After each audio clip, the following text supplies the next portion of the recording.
দোকান করলাম পাড়া। আমিও পরে বেলা মাহমুদ আলী সদরের দোকানে চাকরি করি।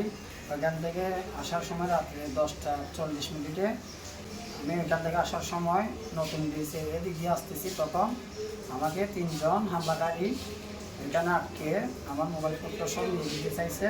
আমি যখন মোবাইলপত্র দিই নাই, তখন ওরা আমাকে তার দিয়ে আঘাত করছে। তো আঘাত করার পর ওরা সবাই পালিয়ে গেছে। তখন আমি নিজে নিজে আমাদের ওই যে দোকানের ছেলে সামনে গিয়ে মাথা ব্যথা করে পড়ে গেছি। তখন ওরা আমাকে হাসপাতালে নিয়ে গেছে। তো আমি বিচার চাই, সেই বিরুদ্ধে থানাতে মামলা করতেছি। তারপরে একজনের নাম জানি, ওনার নাম নাকি ওয়াহিদ। ওর বাসা হচ্ছে জালিয়াপাড়া, ওই যে পুকুরের পাশে।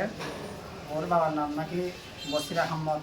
বাকিগুলো ওদের নাম জানি না, যদি ওকে ধরলে সব তথ্য জানতে পারবো। আমার আঘাত করছে যে এখানে হাতের মধ্যে কামড় দিচ্ছে, তারপরে মাথার মধ্যে একটা আঘাত করছে। এটা আমার কিন্তু অনেক রক্ত বের হয়েছিল। তখন আমি অজ্ঞান হয়ে গেছিলাম। আঘাত করছে আমাকে। তো ওদের কোনো শত্রুতা নাই।